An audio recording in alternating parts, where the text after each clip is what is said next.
ഇപ്പോൾ father Antony Arakkal telephone ലൈനിൽ ഉണ്ട്. ഫാദർ ആന്റണി അറക്കൽ, ഇതിപ്പോൾ വലിയ തോതിൽ ചർച്ച ചെയ്യപ്പെടുന്ന ഒന്നായി മാറുന്നുണ്ട്. അതൊരു പരിധിവരെ പരിഹരിക്കപ്പെട്ടു എന്നുള്ളതായിരുന്നു ഇന്നലെ പുറത്തു വന്നിട്ടുള്ള വിവരം. അതേസമയം തന്നെയാണ് ഇപ്പോൾ വിദ്യാഭ്യാസ വകുപ്പിൻ്റേത് ആയിട്ടുള്ള ഉത്തരവ്, വിദ്യാഭ്യാസ മന്ത്രിയുടെ പ്രതികരണം, ഒപ്പം സ്കൂളിനോട് ആവശ്യപ്പെട്ടിട്ടുള്ള വിശദീകരണം, ഇതെല്ലാം വലിയ തോതിൽ ചർച്ച ചെയ്യപ്പെടുന്ന ഒരു സാഹചര്യം സൃഷ്ടിച്ചിരിക്കുകയാണല്ലോ ഫാദർ. നമസ്കാരം.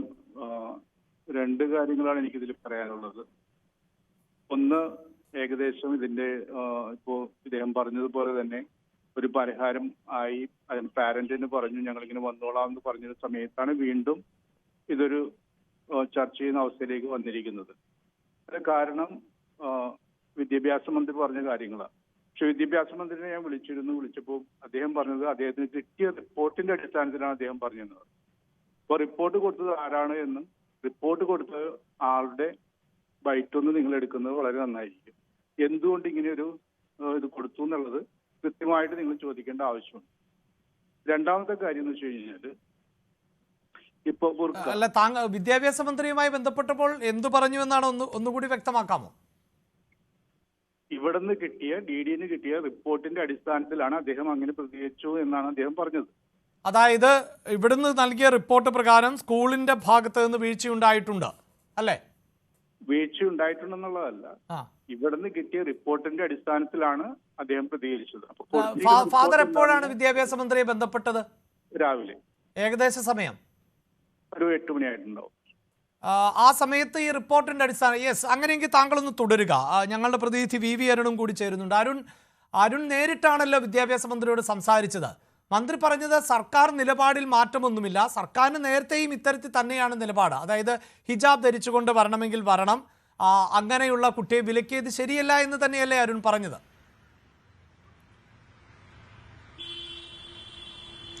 തീർച്ചയായിട്ടും അത് കുട്ടിയുടെ അവകാശമാണ്. സ്കൂളിന് സ്കൂൾ മാനേജ്മെന്റ് അവരുടെ വസ്ത്രധാരണം, യൂണിഫോം എന്ന തീരുമാനങ്ങൾ അവകാശമുണ്ട്. അതുപോലെ തന്നെ കുട്ടിക്ക് അവരുടെ മതസ്വാതന്ത്ര്യത്തിന്റെ ഭാഗമായുള്ള വസ്ത്രം ധരിക്കാനുള്ള അവകാശവുമുണ്ട്.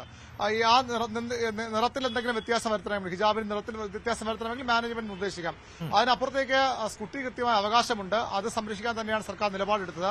അത്തരമൊരു പരാതി ലഭിച്ചപ്പോഴാണ് സർക്കാർ വിദ്യാഭ്യാസ ഡെപ്യൂട്ടി ഡയറക്ടറോട് അന്വേഷിക്കാൻ ആവശ്യപ്പെട്ടത്. ആ അന്വേഷണ റിപ്പോർട്ടിന്റെ അടിസ്ഥാനത്തിൽ തന്നെയാണ് ഇന്നലെ മന്ത്രിയുടെ ഒരു വാർത്താക്കുറിപ്പ് ഇറങ്ങിയത്. ഇപ്പോൾ പ്രശ്നം പരിഹരിക്കാൻ കുടുംബാംഗങ്ങൾ തയ്യാറാണെങ്കിൽ അവർക്ക് ഈ ഹിജാബ് ധരിക്കാതെ സ്കൂൾ മാനേജ്മെന്റ്, സ്കൂൾ പ്രിൻസിപ്പൽ പറയുന്നത് പോലെ സ്കൂളിൽ കുട്ടിക്ക് എത്താൻ താല്പര്യമുണ്ട്, കുട്ടി വിടാൻ താല്പര്യമുണ്ടെങ്കിൽ സർക്കാരും അതിൽ അഭിപ്രായ വ്യത്യാസമോ തർക്കമോ ഒന്നുമില്ല എന്ന് തന്നെയാണ് മന്ത്രി വ്യക്തമാക്കിയത്. ഫാദർ, അതാണ്, അതായത് ഞങ്ങളുടെ പ്രതിനിധി അരുണിനോട് വിദ്യാഭ്യാസ മന്ത്രി പറഞ്ഞത് ആ പേരൻസിന് ഇതിൽ തർക്കമൊന്നുമില്ല, ഹിജാബ് ധരിക്കേണ്ടതില്ല, സ്കൂളിന്റെ യൂണിഫോം ആണെങ്കിൽ അത് ധരിച്ചു പോകാം.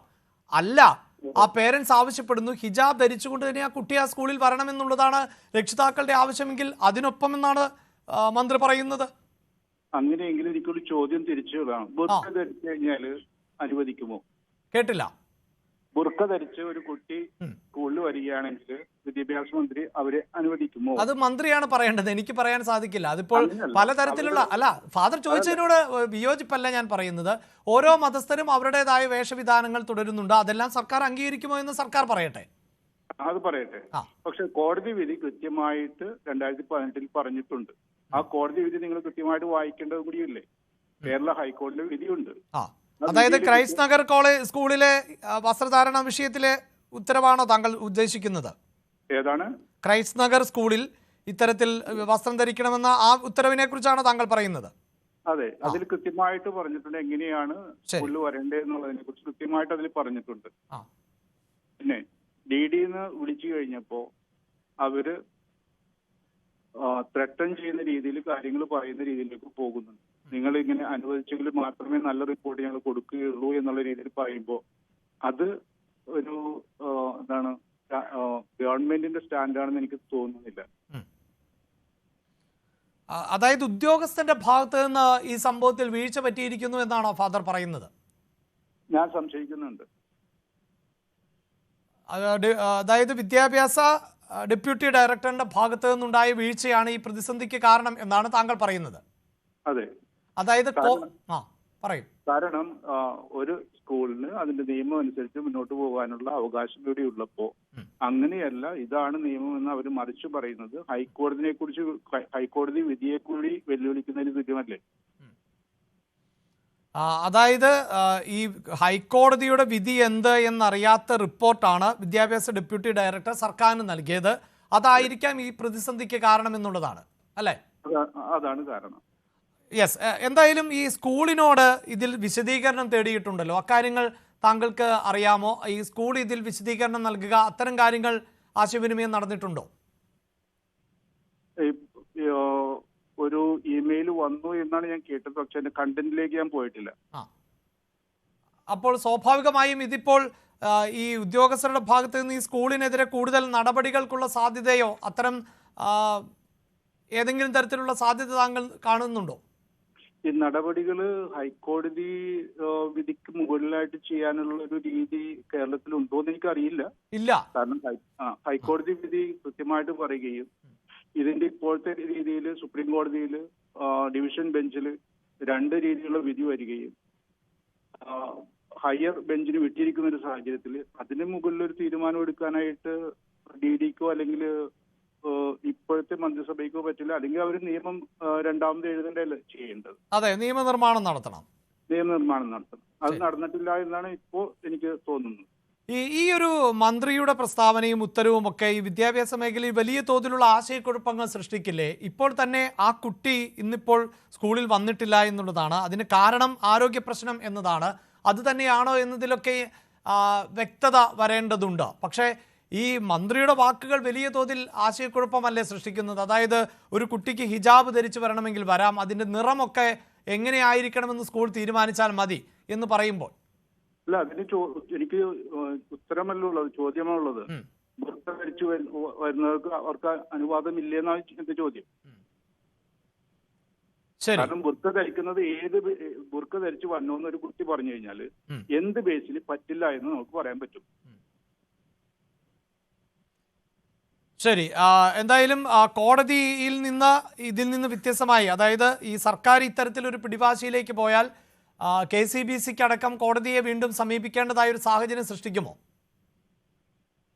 ഇത് കോടതിയിലോട്ട് പോകണമല്ല, എനിക്ക് ഈ ഉത്തരം കിട്ടേണ്ടത് ആവശ്യമുണ്ട്. ആ ഉത്തരം പറഞ്ഞു കഴിഞ്ഞിട്ട് നമുക്ക് ബാക്കിയുള്ള കാര്യങ്ങളിലേക്ക് പോകാം. കാരണം ബുർക്ക ധരിച്ചു വരുന്ന കുട്ടിക്ക് പറ്റില്ല എന്ന് ഏത് ബേസിൽ ഗവൺമെന്റോ അല്ലെങ്കിൽ DDയോ പറയും? അതെനിക്ക് ഉത്തരം കിട്ടണം. അതായത് സർക്കാരിനോടുള്ള താങ്കളുടെ ചോദ്യം ഇതാണ് അല്ലേ? അതെ അതെ. ശരി. അപ്പൊ അതിന് ഉത്തരം കഴിഞ്ഞിട്ടല്ലേ ബാക്കിയുള്ളതിന് പോകേണ്ട ആവശ്യമുള്ളൂ. അല്ല, നമ്മൾ അത് ടെക്നിക്കലി നിലനിൽക്കുന്ന ഒന്നല്ലല്ലോ. താങ്കളുടെ ചോദ്യത്തിന് മറുപടി നൽകണമെന്ന് സർക്കാരിന് ഒരു നിർബന്ധവുമില്ല. അതുകൊണ്ടാണ് ഫാദർ ഞാൻ ചോദിച്ചത്. ഈ ചോദ്യമായിട്ട് നാളെ മുസ്ലിം കുട്ടികൾ വരാനായിട്ട് സാധ്യതയില്ലേ? കാരണം അത് അവരുടെ റിലീജിയന്റെ ഭാഗമല്ലേ? അല്ല, മുസ്ലിം കുട്ടികൾ മാത്രമല്ല, ഇപ്പോൾ ഇതാ ശബരിമല സീസൺ ആണ് വരുന്നത്. പല നാട്ടിലും ഈ കുട്ടികളൊക്കെ ശബരിമലയ്ക്ക് പോകാൻ മാലയിട്ട ശേഷം സ്കൂളിൽ നിന്ന് വന്ന ശേഷമൊക്കെ കറുപ്പും വസ്ത്രമൊക്കെ ധരിക്കാറുണ്ട്. അതേ വസ്ത്രം ആയിട്ട് ഇനി സ്കൂളിലേക്ക് വരണമെന്ന് അവരും പറഞ്ഞാൽ അത് അനുവദിക്കേണ്ടതായി വരും. ഇല്ല, ഇപ്പോഴത്തെ സാഹചര്യത്തിൽ അനുവദിക്കേണ്ട ആവശ്യമില്ല. കാരണം ഹൈക്കോടതി വിധിയും സുപ്രീം കോടതി വിധിയും ഇതിന് മാറ്റം സംഭവിച്ചിട്ടില്ല. ശരി. അപ്പൊ മാറ്റം സംഭവിക്കാത്ത സ്ഥലത്ത് നമ്മൾ അതിനെക്കുറിച്ച് പറയേണ്ട ആവശ്യമില്ലല്ലോ. ഇല്ല. റൈറ്റ്. അപ്പൊ ഗവൺമെന്റ് മറിച്ചൊരു തീരുമാനം, ഒരു നിയമനിർമ്മാണം നടത്തിയെന്ന് എനിക്കറിയില്ല. ഞാനും സൂചിപ്പിച്ചത് അതാണ്. നിയമനിർമ്മാണം നടത്തിയെങ്കിൽ അവർക്കും അങ്ങനെ വരാൻ സാധിക്കുമെന്നുള്ളതാണ് ഞാൻ സൂചിപ്പിച്ചത്. റൈറ്റ്. അതുകൊണ്ട് തന്നെയാണ് ഞാൻ പറയുന്നത്, അങ്ങനെ നിയമനിർമ്മാണം നടത്തി ഇങ്ങനെ അനുവാദം ഉള്ളപ്പോ ബുർക്ക ധരിച്ചു വരുന്ന കുട്ടികൾക്കും അനുവാദമുണ്ട് എന്നുള്ളതാണ് എന്റെ സർക്കാരിനോടുള്ള ചോദ്യം. തീർച്ചയായും ഒരു പക്ഷേ വരും മണിക്കൂറുകളിൽ വിദ്യാഭ്യാസ മന്ത്രി പങ്കെടുക്കുന്ന ചടങ്ങുകളിലൊക്കെ മാധ്യമപ്രവർത്തകരുണ്ടെങ്കിൽ ഈ ചോദ്യം അദ്ദേഹത്തോട് ചോദിക്കാം എന്നത് മാത്രമാണ്. ഇപ്പോഴെന്തായാലും വിദ്യാഭ്യാസ മന്ത്രി ഞങ്ങളുടെ ടെലിഫോൺ ലൈനിൽ ഇല്ല. അതുകൊണ്ട് ആ ചോദ്യം എനിക്ക് പാസ് ചെയ്യാൻ പറ്റുന്നില്ല. വളരെയധികം നന്ദി ഫാദർ ആന്റണി അറയ്ക്ക ഞങ്ങളോട് പ്രതികരിച്ചതിന്. TG സജിത്ത് ഉണ്ട്. സജിത്ത്, ഇതാ ഫാദർ ആന്റണി അറയ്ക്ക തന്നെ സൂചിപ്പിക്കുന്നത് 2018 ഹൈക്കോടതിയുടെ ഉത്തരവാണ്. അന്നത്തെ ഉത്തരവിന്റെ പശ്ചാത്തലം വളരെ വ്യക്തമാണ്. അതായത്